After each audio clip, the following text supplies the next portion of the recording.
مجھے ایک صاحب کہنے لگے کوئی ایسا عمل بتائیں کہ میں چاہتا ہوں میری 7 نسلوں میں رزق ختم نہ ہو جو مہنگائی اور حالات اور پریشانیاں میں دیکھ رہا ہوں، کوئی ہے عمل؟ میں کہا بالکل ہے، اور میں نے اس سے کہا کہ یہ میرے پردادا کے پردادا کا عمل ہے، ان کا یہ عمل ہے، میرے پردادا کے پردادا کا عمل، جو ہماری خاندانی یادداشتوں میں یہ لکھا ہوا ہے، اور فرمایا اگر یہ کوئی بندہ کر لے اللہ نسلوں کا رزق اللہ سے منوا لے۔ اور میں نے اس سے کہا خیال کرنا رزق کے روحانی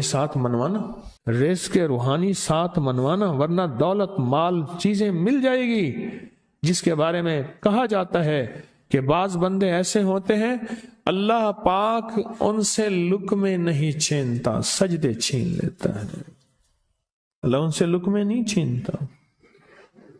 کیوں؟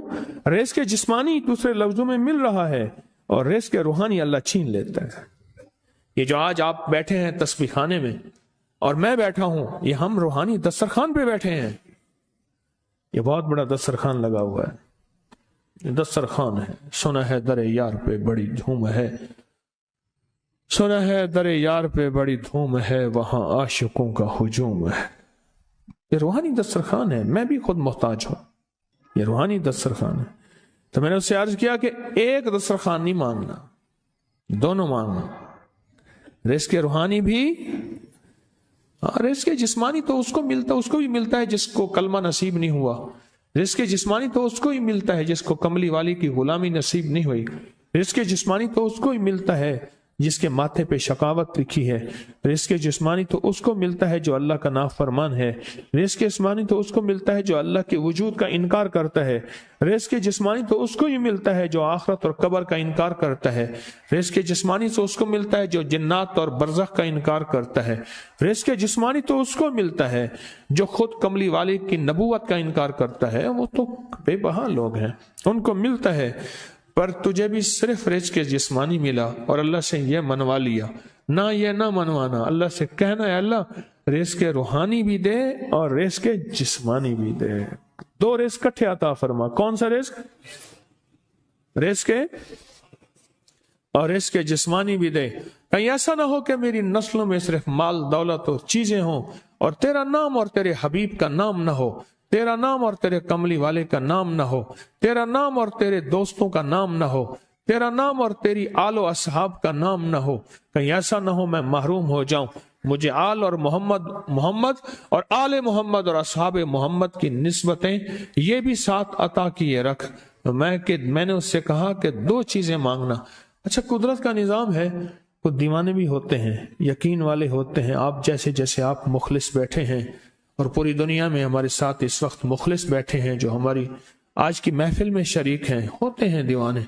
مجھ سے کہنے لگا ایک وقت ایک جگہ ہو بہت بہتر۔ میں نے اس سے کہا، میں نے کہا پھر بھی اگر ایک وقت ایک جگہ میسر نہ بھی ہو تو اگر عمل کسی وقت چوک جائے، عمل کی جگہ چوک جائے، عمل کا وقت چوک جائے، مجبوری میں نہ ہو تو بہتر ہے، پر توجہ نہ چوکے، دھیان نہ جائے، استحضار نہ جائے، یقین نہ جائے، اور سچا یقین ہو کہ میرا اللہ خود کہتا ہے یہ مانگنا بھی تو اسی نے دیا ہے نا، جب اس کریم نے مانگنا ہی خود دیا ہے تو عطا بھی خود کرے گا۔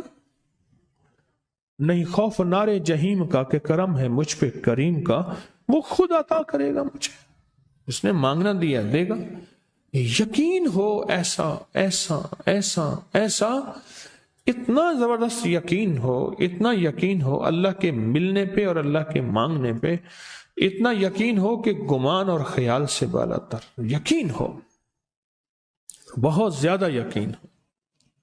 یاد رکھیے گا میری بات، میری طرف دیکھتے رہیں، یاد رکھیے گا جس کو ملا ہے یقین کی طاقت میں ملا ہے، اور جس سے چھنا ہے بے یقینی نے اس سے سب کچھ چھین لیا، بے یقینی نے اس سے سب کچھ چھین لیا۔ جس کو ملا ہے یقین کی طاقت سے ملا ہے، یقین ہو کہ میں کر رہا ہوں اور اللہ مجھے دے دے گا۔ کہا کہ کیسا یقین ہو؟ کہا جیسے بکری کے تھن دودھ سے بھرے ہوئے اور میں کہوں کہ میرے ہاتھ سے دباؤں گا اور دودھ نکلے گا، اس سے زیادہ یقین۔ اور کہا کس سے زیادہ یقین؟ کہا کہ ایک بڑا نوٹ ہو اور بڑا نوٹ کے اندر جو ہے ایک آنے کی چیز آنی ہے، تو میں کہوں گا اس سے تو اس کی نوٹ کے اندر تو ہزاروں آنے ہیں، اور میں ایک آنے کی چیز، ایک ٹکے کی چیز لوں گا اور میرا کام بن جائے گا۔ اس سے زیادہ یقین ہو، اور اس سے کہیں زیادہ یقین ہو کہ سخت پیاس ہے اور میں پانی کو دیکھوں، اور پانی کو دیکھتے ہی مجھے یقین ہو کہ اس سخت پیاس میں میرا پیاس بجھ جائے گی، پیٹ بھر جائے گا، اس سے کہیں زیادہ یقین ہو۔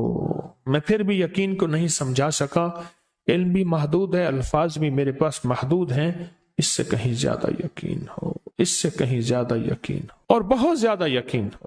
کیا خیال ہے؟ آپ چاہیں گے اپنی نسلوں کے لیے بخت، رزق، نصیب اور مقدر منوا لیں؟ میں نے کہا روزانہ 40 منٹ بیٹھ، 40 منٹ صبح دوپہر شام، جو تیری تنہائی کا وقت ہو، کہ یا اللہ دنیا میں ایسی جگہ کوئی کہیں ہوتی، اکیلے بیٹھے رہتے یاد تیری دل نشیں ہوتی، اکیلے بیٹھے رہتے یاد تیری دل نشیں ہوتی، اور بس صرف ایک بار سورۃ فاتحہ پڑھ، اور اس کے بعد ایاک نعبد و ایاک نستعین کو دوہرا۔ تو میں نے اسے عرض کیا کہ بس اس کو وجدان سے پڑھو، ایسے پڑھ کے رونگٹے کھڑے ہو جائیں، آنسو بہنے لگ جائیں، دل کے اندر کا درد اور دل کا اندر کا غم، اور اللہ کے سامنے حاضری، استحضار، اور یہ کیفیتیں تیری ہوں کہ بس اس کے علاوہ کوئی مجھے یاد نہ رہے۔ اس درد سے پڑھو، صرف 40 منٹ۔ 40 کی عدد کے ساتھ کائنات کے رازوں کا بڑا تعلق ہے۔ 40 کا جو عدد ہوتا ہے، بس 40 کے عدد کے ساتھ پڑھ، اور بہت توجہ سے پڑھ، اور بہت دھیان سے پڑھ، بہت توجہ سے، روز پڑھ۔ مجھ سے کہنے لگا کتنے دن پڑھوں؟ تو میں نے اس سے کہا مجھ سے یہ دن نہ پوچھ، تیرا دل خود بولے گا کہ فیصلے ہو گئے ہیں، بس ختم، دل خود بولے گا۔ یہ بتائیں کہ پیٹ بھرتے ہوئے کوئی گھنٹی بجتی ہے، یہ دل خود بولتا ہے کہ پیٹ بھر گیا۔ پیاس میں بھی کوئی کہتا تو نہیں ہے کہ آپ کی پیاس بجھ گئی ہے، وہ دل خود بولتا ہے کہ بس اب پانی کی ضرورت نہیں ہے۔ نیند سے دل بھر جائے تو بس دل کے بس اب سو لیا، وہ اٹھیں۔ اسی طرح دل خود بولے، دل خود بولے، کیا بولے؟ دل خود بولے، اور دل اندر بولے، دل اندر بولے کہ اللہ پاک جل شانہ نے نسلوں کے لیے رزق، عزت، دولت، برکت کے فیصلے کر دی، بس دل بولے۔ کتنے دیر کر؟ اب یہ تیری اپنے مانگنے میں ہے، اب یہ تیری اپنے مانگنے میں ہے۔ مانگنے میں کمی ہے تو دل نہیں بولے گا، اگر مانگے گا تو پتہ نہیں دنوں میں یا ہفتوں میں، جتنے میں دنوں میں فیصلہ ہو جائے گا۔ اس ویڈیو کو لائک اور شیئر کریں، اب کریے یوٹیوب چینل کو سبسکرائب کریں، اور روزانہ زیادہ سے زیادہ سبسکرائب کروائیں۔ آپ دوسروں کے لیے صدقہ جاریہ بنیں گے، اللہ پہلے آپ کے دکھ ڈالے گا۔